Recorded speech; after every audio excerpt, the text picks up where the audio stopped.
성부와 성자와 성령의 이름으로 아멘. 하늘을 우러러. 사랑할 하느님 아버지 뜻 안에서 스승이신 예수님과 도움이신 성령님과 사랑할 성모님과 성요셉 아버지와 성미카엘 대천사와 하늘의 모든 거룩한 천사들과 성인들의 전구를 청하며 기도드립니다. 예수님 어머니 하나 되신 성심에 오늘도 대한민국에 살아가는 국민들과 미국의 국민들, 트럼프 대통령 그리고 트럼프 대통령과 하나되고 협력하고 동조하는 선의 세력들, 또한 전 인류에서 아버지께서 구원하기를 원하시는 이 모든 영혼들을 그들의 인성을 끌어안아 예수님과 어머니 하나 되신 성심을 통하여 아버지의 뜻에 봉헌드립니다. 사람의 생각과 마음과 사고방식 안에 살아가는 모든 악을 뿌리째 캐내어 완덕의 어머니의 발 아래 봉헌드리오니 어머니 모든 악을 완전히 무찔러 주시고 짓밟아 주시고 뿌리째 뽑아 불살라 주심으로써 이제 인류가 따라야 될 유일무이한 가치관과 질서와 그리고 기준이 진리가 될 수 있도록 축복하여 주시옵소서. 오늘도 아버지께 새벽부터 바쳐졌을 전 세계에서 아버지께 사랑하는 자녀들이 드린 기도와 희생과 갈망과 고통과 많은 봉헌과 예물과 그리고 사랑, 이 모든 것을 흠없는 예물이 되게 하기 위하여 예수님과 어머니의 성심을 통해 아버지의 뜻에 봉헌드리오니 아버지 역겹지 않은 그 모든 예물들로 너그러이 받아주시어 전 인류로부터 그 역겨운 죄악으로부터 매일 상처받으시는 아버지의 마음에 위로와 사랑이 되기를 진실한 마음의 나라에서 갈망으로 청원드려 봉헌드립니다. 아버지께서는 미국의 대선을 위해 끊임없이 기도하라 하셨습니다. 아버지께서 사랑하시는 선의 세력인 트럼프 대통령이 반드시 재선되어 아직 남아있는 딥스테이트와의 영적 전쟁에서 완벽하게 승리함으로써 이제 성화의 시대에 아버지의 뜻이 다스리시는 진리가 다스리시고 통치하시는 그리고 아버지께 속한 자녀들이 세상의 주도권을 갖고 리더와 지도자가 되는 세상이 어서 빨리 도래할 수 있도록 자비를 베풀어 주옵소서.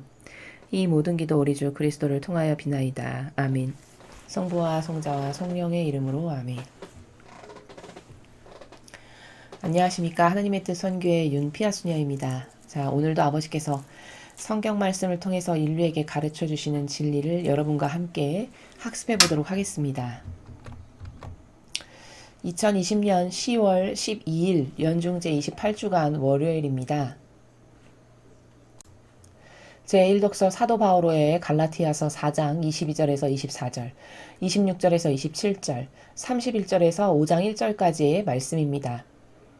형제 여러분, 아브라함에게 두 아들이 있었는데 하나는 여종에게서 났고 하나는 자유의 몸인 부인에게서 났다고 기록되어 있습니다.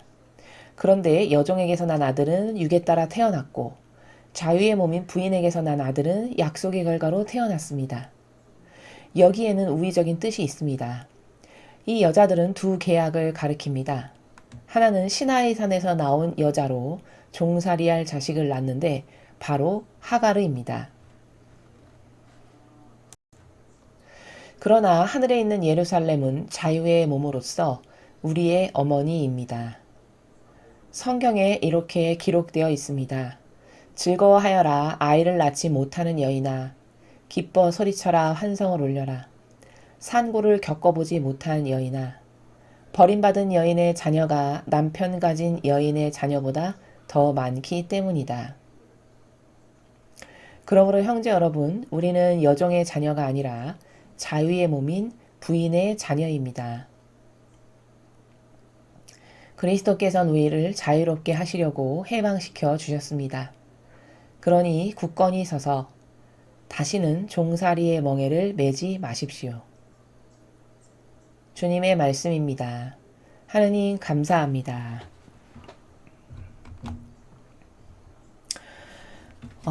바오로 사도가 지금 이야기하고 있는 나라는 두 가지의 세력이 존재한다는 것입니다.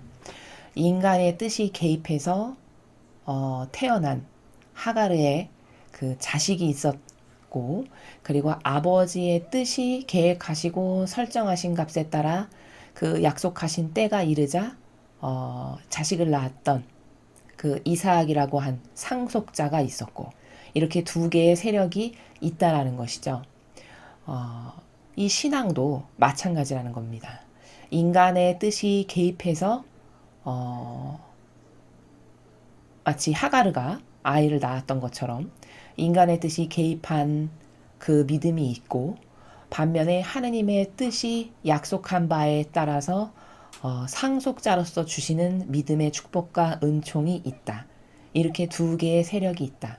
그런데 우리는 어디에 속한 사람들이냐?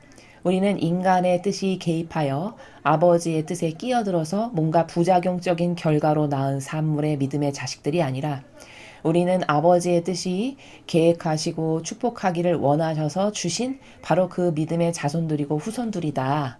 그러므로 여러분은 그런 자신의 믿음의 자부심을 갖고 더 굳건히, 더 믿음의 상속자답게 다시는 종살이의 멍에를 매지 말아라. 이렇게 권고하고 있죠. 자, 종살이의 멍에를 매지 말라는 건 뭘까요? 율법과 바리사야 율법학자들이 만들어 놓은 제도와 전통, 그것의 멍에로서, 종살이로서 유다인들이, 이스라엘 백성들이 수천 년을 살았죠. 그런데 바오로 사도는 그 진짜 믿음의 상속자인 하느님의 뜻이 예수님을 통해서 가르쳐 주시고 깨닫게 하시는 진리라고 하는, 그 예수님께서 손수 오셔서 모범을 보여주셨던 그 가르침과 그분의 모범과 카리스마와 정신으로부터 아버지의 뜻이 무엇인지를 솔선수범하여 보여주시고 모범을 보여주셨던 바로 그 믿음. 우리는 그것을 믿는 그 올바른 믿음의 상속자들이다. 여러분은 그런 믿음의 상속자답게 다시는 인간의 뜻이 여러분을 억압하고 겁박하기 위해서 만들어 놓은 그 인간의 역겨운 제도와 전통에 스스로 그 멍에로 들어가서 종이 되는 일이 없도록 하여라 라고 지금 권고하고 있습니다. 이 세상에는 두 개의 세력이 존재합니다. 선과 악. 종교도 신앙도 마찬가지입니다. 사람 눈으로 봤을 때는 모두가 다 똑같은 그리스도 교인 것으로 보일지 모르겠으나, 사실 근본으로 거슬러 올라가서 본질의 나라에서 따지고 보면 이 신앙이라고 우리가 생각하는 것도 두 가지의 세력이 존재함을 바오로 사도의 고백을 통해서, 또 성경의 수많은 원리와 관점에서 우리는 확인할 수가 있죠. 아브라함이 분명히 하느님의 뜻이 계획하신 바가 있어서 때가 이르면 이루어졌을 일을, 그 아브라함의 부인이 그 하느님의 뜻이 이루어지기 전에 인간의 뜻으로 먼저 그 자식을 하가르를 통해서 갖게 하죠. 하지만 하느님은 그것마저도 허락을 하십니다. 그래서 태어난 그 자식은 엄밀히 말하면 아버지의 뜻에 의해서 태어난 자식이 아니죠. 아버지의 뜻이 있으셨지만 그 뜻에 인간의 뜻이 개입해서 낳은 자식이라는 겁니다. 그 부작용의 열매를 우리는 결과론적으로 볼 수 있는데, 결국에는 쫓겨나서 아브라함 밑에서 살지 못하고 쫓겨나서 다른 지역으로 나가서 살게 되는 이런 열매를 낳게 되죠. 마찬가지로 이 신앙이라는 것도, 우리가 믿고 따르는 진리라는 것도 엄격하게 구분이 되어져서 우리는 세력을 구분할 수 있습니다. 이게 하느님의 뜻에서 나온 본질적인 산물인지, 아니면 하느님을 빙자하고 하느님 이름을 팔아서 사실은 인간의 뜻이 교묘하게 개입해서 그 하느님이라고 하는 좋은 허울과 너울을 뒤집어 쓴 채 자신의 뜻을 개입시켜서 자기가 좋아지기 위한 사욕과 욕망으로 제도와 전통을 613개를 만들어서 그것을 잘 따르면 하느님을 잘 섬기고 모범적인 신앙인이라고 속였죠. 그래서 이스라엘 백성들은 분별이 없고 지금과 같은 진리를 알 수 없는 시대의 사람들이었기 때문에 그냥 그런가 보다 하고 그걸 믿고 따르고 살았던 겁니다. 그렇지만 그것은 냉정히 말하면 지금 바오로 사도가 말한 것처럼 그건 여종의 자식인 거고, 진정한 상속자, 자유의 몸인 부인에서 난 상속자가 아니라는 거죠. 그렇지만 우리는 이제 자유의 몸인 아버지의 뜻이 주시는 축복과 은총에 속한 믿음의 자손이요 상속자다. 여러분은 그것을 기뻐하고 다시는 여러분 스스로 그 종살이의 멍에로 기어들어가서 인간의 뜻이 만들어 놓은 제도와 전통에 스스로 엇박당하고 겁박당해서 그것의 종으로서 살아가는 이런 어리석은 우를 범하면 안 된다라고 권고하고 있는 것입니다. 제가 다른 강의에서 말씀드렸듯이 우리는 세력을 볼 줄 알아야 됩니다. 성경은 세력을 분명히 가르쳐 줍니다. 여러분 다니엘서에 보면 첫 번째 제국이 어디였냐? 바빌론이었습니다. 자, 그 바빌론이 망했죠? 그럼 그 바빌론이라는 나라가 망하면서 그 악의 세력이 지구상에서 완전히 사라졌느냐? 그렇지 않다는 거죠. 나라는 망했지만 그 세력은 나라만 바뀐 채 견고히 공고히 이어져 내려오는데 두 번째로 그 세력의 바톤을 이어받은 게 메데와 페르시아입니다. 또 시간이 오랜 세월 지나면서 영원한 것은 없으므로 그 페르시아라는 메데와 페르시아라고 하는 제국도 망했습니다. 그럼 그 악의 세력이 지구상에서 전멸했냐? 그렇지 않다는 거죠. 망하면서 그리스라는 나라가 또 새로운 제국으로 급부상하죠. 그 그리스라는 나라로 또 이 세력이 이어져 내려오는 겁니다. 이렇게 세력이라는 것은 거듭거듭 그 사람이나 나라는 바뀌지만 명실공연하게 공공연히 쭉 이어져 내려와서 결국엔 오늘날에 어디까지 그 세력이 내려오고 있냐? 작은 뿔 세력을 거쳐서 로마 가톨릭이라고 하는 이 세력에까지 그것이 이어져 내려오고 있지만 형상만 보는 사람의 눈에는 이런 거죠. 바리사 율법학자가 지금 어디 있어? 다 망하고 죽고 없어졌잖아. 그럼 그건 끝난 거지. 이렇게 보는 게 단편적인 인간의 시각이라는 겁니다. 그렇지만 세력이라는 것은 그렇지 않죠. 현재 우리가 살아가는 이 시대에도 그런 권한과 높은 직함과 권위와 모든 것을 다 누리면서 그 바리사 율법학자들이 했던 것처럼 자신이 갖고 있는 권한으로 이분법 신분질서를 만들어가지고 나는 다스리는 자, 나는 군림하는 자, 너희는 내 말을 따라야 되고 복종하는 자라고 하는 이런 똑같은 형태를 취하고 그런 악의 열매를 똑같이 맺는 누군가가 있다면 이것은 사람은 달라졌으나 그 세력이 명실공히 이어져 내려오고 있다는 것을 깨달아야 한다는 겁니다. 바오로 사도는 바로 그런 세력에 관해서 두 개의 세력이 있는데 이 신앙이라고 하는 것도 하느님의 뜻이 주신 축복과 인간의 뜻이 그 하느님의 뜻에 끼어들어서 부작용을 일으킨 이런 두 가지의 세력이 있는데 여러분의 믿음은 여러분의 신앙생활은 어디에 속하는가를 생각해 보아야 한다라고 권고하고 있는 것이죠. 여러분은 어떤 세력에 속한다라고 스스로 생각하십니까? 예수님께서 2000년 전에 이 지상에 오셔서 몸소 아버지를 사랑하는 것은 어떻게 해야 되는 거고 그분의 신적 질서를 따르는 정신세계와 사고방식이라는 것은 무엇이며 또 아버지가 이 지상에서 자녀들을 사랑하는 그 방식은 자신을 희생으로 고통의 산 희생제물로 내어줌으로써 그 사랑을 몸소 입증해 보이고 증거해야 되는 것인데 그런 직분을 살겠다라고 나섰음에도 불구하고 그런 열매가 없다면 이것은 명실공히 인간을 속이는 악이다 라고 정의할 수 있는 것이죠. 그래서 우리는 과연 나의 믿음은 나는 저렇게 바오로 사도가 지금 증언하고 있는 것처럼 자유의 부인의 몸에서 난 아버지의 뜻이 주시는 믿음의 상속자인가 아니면 인간의 뜻이 그 하느님의 뜻에 교묘하게 개입하고 끼어들어서 부작용의 열매를 양산하는 종교 생활을 하고 있는 사람인가 라는 것을 잘 생각해 볼 필요가 있습니다. 그리고 나는 어떤 세력에 속하기를 원하는가? 나는 어떤 세력과 하나 되기를 원하는가를 냉철하게 이 주신 객관화된 많은 사실적인 백데이터를 통해서 스스로 성찰해 볼 필요가 있죠. 그래서 아닌 것은 아니다라고 과감히 고백하고 버릴 수 있는 그런 지성인의 용기가 필요하며 그렇게 할 때만이 자신의 영혼을 스스로 구원할 수 있다라는 것에 대해서 확신을 가지고 깨달아야 한다라는 사실을 여러분에게 거듭 강조해서 말씀드립니다. 자, 다음으로 복음 말씀 함께 보시겠습니다. 루카복음 11장 29절에서 32절까지 말씀입니다. 주님 영광 받으소서.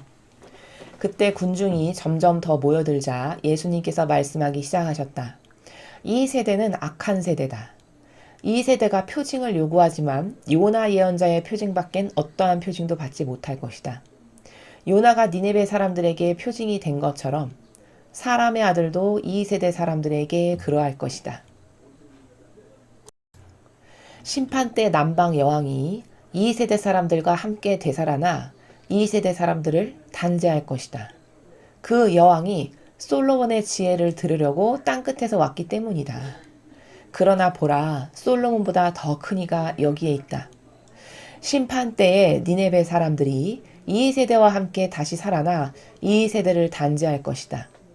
그들이 요나의 설교를 듣고 회개하였기 때문이다. 그러나 보라, 요나보다 더 큰 이가 여기에 있다. 주님의 말씀입니다. 그리스도님 찬미합니다. 자, 여러분 오늘 지금 함께 저랑 보신 이 복음에서 발견해야 될 중요한 원리가 뭐냐? 그거는 바로 이겁니다. 회개한 자가 회개하지 않은 자를 심판할 권리가 천상의 나라에 가면 주어진다는 겁니다. 진리를 갈망했던 사람이 진리를 갈망하지 않았던 사람을 단죄할 자격이 천상의 나라에 가면 주어진다는 겁니다. 하느님의 뜻 안에서 예수님의 정신과 모범과 가르침으로 살았던 사람이 그렇게 살지 않고 위선자여 사기꾼으로 살았던 사람을 심판할 권리가 천상의 나라에 가면 주어진다는 겁니다. 참 정직한 현실이죠. 정직하고도 너무나도 명확하고 준엄한 현실입니다. 천상의 나라는 그런 나라라는 겁니다. 예수님께서 지금 가르쳐 주시는 진실은 과연 정말 너무나도 옳고 명확하고 정직합니다. 이 세상도 그렇죠. 무언가를 희생과 고통으로 받아들인 사람만이 그렇지 않은 사람에게 이야기할 자격이 있죠. 자신이 모범으로 살지 않고 자신이 스스로가 희생과 고통을 사랑하지 않았는데 남에게 너는 이런 것을 왜 하지 않느냐라고 말하면 반감만이 들겠죠. 세상의 자연법도 그렇다는 겁니다. 그럼 천상은 어떨까요? 예수님은 지금 이 어리석어서 속고 살아가고 있는 이스라엘 국민들에게 그리고 바리새야 율법학자라고 하는 이 악의 세력에게 무엇라고 선포하고 계시는 거냐면 너희가 하느님 흉내내면서 하느님의 엄청난 대단한 하느님을 잘 모시는 일꾼이라고 자부하면서 살아가지만 사실 너희는 천상의 나라에 가면 심판받을 거라는 거죠. 그렇게 노골적으로 말씀만 안 하셨을 뿐이죠. 비유를 들어서 깨닫게 하시는 겁니다. 왜 심판받을 거냐? 너는 누구한테 심판받을 거냐? 예수님이나 성모님의 정신과 가르침과 모범과 카리스마를 나의 것으로 삼아서 그 두 분의 희생과 고통을 나의 것으로 받아들여 사랑했고 그래서 두 분이 맺으신 열매를 맺었던 하느님의 참된 일꾼들 많이 있죠. 구약부터 신약부터 현재에 이르기까지 아버지께서 사랑하셔서 세상에 파견하셨던 많은 아버지의 일꾼들과 예언자들이 있습니다. 너희는 그들로부터 단죄받을 것이다 라고 말씀하시는 겁니다. 이게 천상의 나라의 원리라는 겁니다. 이래서 천상의 나라는 너무나도 정직하고 너무나도 명확하고 토시 하나를 달 수 없는 나라라는 것이 이런 정직과 명확과 퍼펙트함에 근거한 나라기 때문에 그 나라에 가서는 입 하나 뻥끗 떼서 무엇을 아니다라고 말할 수가 없는 세계가 천상의 나라다라는 것을 가르쳐주고 계신 것이죠. 남방 여왕은 솔로몬의 지혜를 얻기 위해서 그 먼 나라에서 온갖 바리바리 귀한 것들을 싸들고 와서 솔로몬에게 지혜를 청했던 훌륭한 여왕이었습니다. 그 여왕은 그렇게 솔로몬의 지혜, 즉 솔로몬의 지혜는 하느님의 지혜죠. 곧 그 하느님의 지혜를 갈망했고 그것을 얻기를 노력했고 열정적으로 원했기 때문에 그 지혜를 원치 않았던 그런 사람들을 단죄할 자격이 주어진다는 겁니다. 게다가 이 이스라엘 백성들은 얼마나 어리석냐? 그렇게 남방 여왕은 솔로몬의 지혜 하나를 보고도 감탄해서 찾아왔는데 봐라 나는 그 솔로몬보다 지혜 자체요 진리 자체인 그것 자체인 내가 왔는데도 너희는 나에게 요만큼도 진리를 탐하거나 원하거나 갈망하거나 그런 진리를 들어서 스스로를 바꾸려거나 하는 갈망과 노력이 없었죠. 이스라엘 백성들은. 바로 그 말씀을 하시는 거예요. 솔로몬보다 더 크니 솔로몬은 하느님의 지혜를 조금 알아들었고 은총으로 받았던 사람이죠. 그 사람에게도 남방 여왕은 그토록 지혜를 듣고 싶어서 갈구했는데 봐라 그것의 원천이고 근원이고 기원인 내가 있는데도 너희는 나에게 그런 지혜를 원하거나 듣기를 원치 않지 않느냐. 너희가 이 정도로 어리석고 눈과 귀가 닫힌 소경이라는 것을 말씀하시는 것이죠. 두 번째 32절도 마찬가지죠. 요나가 회개하여라 한 번 말했는데 니네베 사람들이 다 회개했습니다. 자루옷을 뒤집어 쓰고 왕부터 짐승에 이르기까지. 엄청난 절대성과 단순성이죠.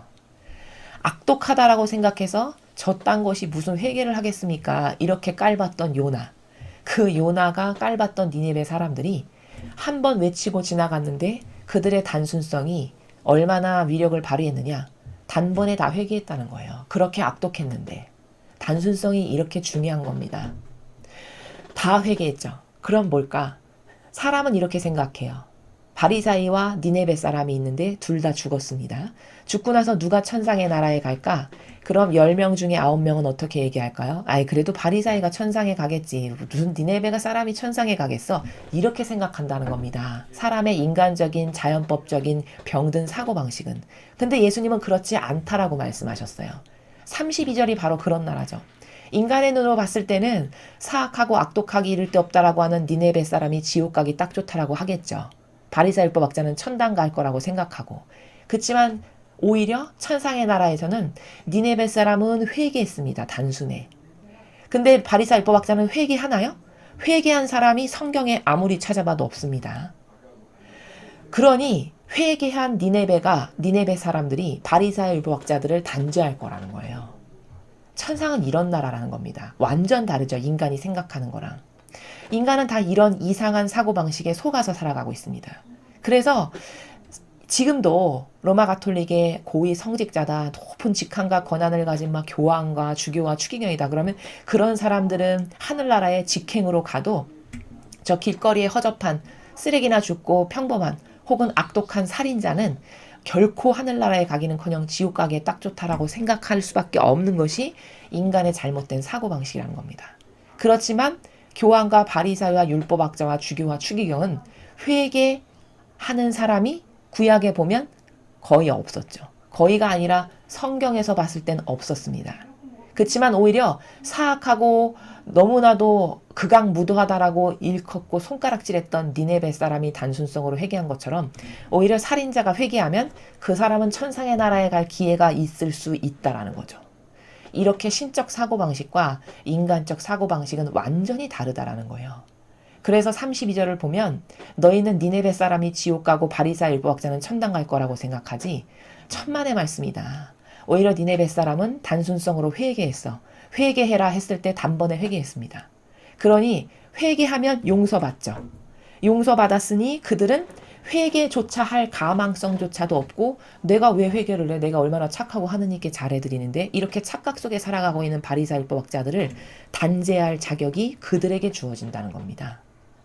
이렇게 무서운 냉엄하고 준엄하고 너무나도 퍼펙트해서 아닙니다라고 말 하나 할 수 없는 것이 진리적 사고방식이요 천상의 나라의 절대 원리고 질서라는 거죠. 그러나 보라 요나보다 더 큰 이가 여기 있다. 봐라 니네베 사람은 나 하느님이신 인성은 예수님이시지만 속성은 하느님이시잖아요. 신성은. 하느님이 와서 회개하라고 해도 안 해요. 이스라엘 백성들이 바리사 율법학자들이.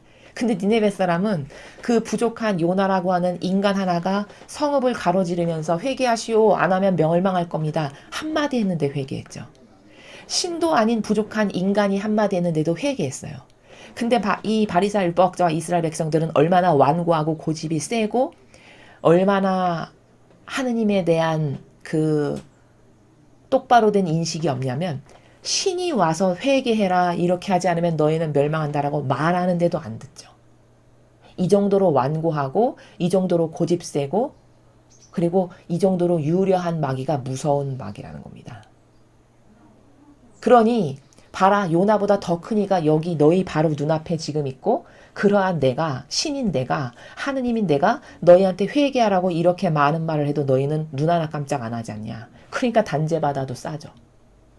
이런 원리가 천상의 나라고 하느님의 심판의 잣대는 이런 다스림과 원리에 의해서 준엄한 잣대로 심판되고 판가름 받고 그래서 천상에 갈 건가 지옥으로 갈 건가가 다 결정되는 너무나도 퍼펙트한 나라다.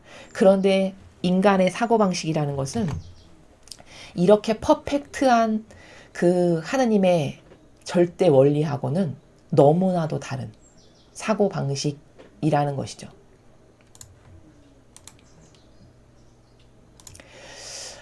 우리는 그래서 인간적인 속성이 나를 바보로 만들고 추락하게 하고 정말 전혀 나의 영혼에게는 도움이 되지 않는 것이 인간적 사고방식이구나 라는 것을 철저히 깨달아야 됩니다. 인간적이라는 것은 얼마나 영혼을 불구자로 만드는 그 이상한 감성에 치우치거나 이렇게 명확하지도 않은 논리체계로 무엇이 옳다 그르다라고 말하는 그런 하느님을 역겹게만 해드리는 그런 사고방식이요 그런 속성이라는 것을 철저히 명확하게 깨달을 필요가 있다라는 겁니다. 사람은 그저 형상에 의해서 모든 것을 분별하고 판단하고 말하고 행동합니다. 그 니네베 사람이 단죄받기 좋고 바리사이는 천당 갈 거라고 말하는 것도 왜 어떤 기준에 의해서 그렇게 말하는 거죠? 그게 성경에 나오는 기준인가요? 자신의 병든 기호와 정서와 감성으로 말하는 건가요? 그렇죠. 자신의 병든 기호와 감성이 보기에 착해 보인다라는 것이죠. 거치장이 하느님의 일을 하는 사람인 것처럼 보인다는 것이죠. 그러나 그것은 팩트가 아니고 사실이 아니고 진리에 의해서 근거해서 무엇을 분별한 게 아니죠. 진리에 의해서 무엇을 근거해서 분별한다는 것은 명확한 열매가 있어야 되고 결과치가 있어야 되는 겁니다. 결과치는 회개했다는 거죠. 회개했느냐 안 했느냐라는 거죠. 한쪽은 회개했고 한쪽은 절대 회개하지 않는 완고한 고집. 그럼 누가 하늘나라에 가기 합당할까요? 누가 용서받기에 합당할까요? 당연히 회개한 자가 용서받기에 합당하고 그는 회개했으므로 용서받았으니까 회개하지 않은 자를 단죄할 자격이 당연히 주어진다는 겁니다. 이것을 인간은 그저 형상에 치우쳐서 악독해 보여. 저렇게 모든 사람이 손가락질하는 아주 그 극악무도한 살인자야, 쓰레기야. 어떤 이런 겉에 보이는 형상에 입각한 사고방식으로 무엇을 그렇다, 아니다, 맞다, 틀리다, 옳다라고 분별하는 것은 얼마나 무식한 사고방식이고 얼마나 진리의 나라에서 봤을 때 앞뒤가 맞지 않는 사고방식인가를 철저히 깨닫고 나의 어떤 자아나 의지에서 발로돼서 뭘 말한다는 것은 다 틀린 거구나. 다 잘못된 거고 거의가 다 오류 안에 있는 거고 다 불구자적인 사고방식이구나. 이런 것에 대해서 명확한 인식 체계가 구축될 때만이 진리를 더 빨리 알아들을 수 있고 더 빨리 습득할 수 있고 자신을 부정하기 때문에 그 인간적이라고 하는 나의 속성들을 더 잘 버릴 수 있다라는 것을 여러분에게 오늘 이 복음 말씀을 통해서 다시 한번 강조해서 말씀을 드립니다. 이상으로 2020년 10월 12일 연중 제28주간 월요일 복음 해설을 마치겠습니다. 감사합니다.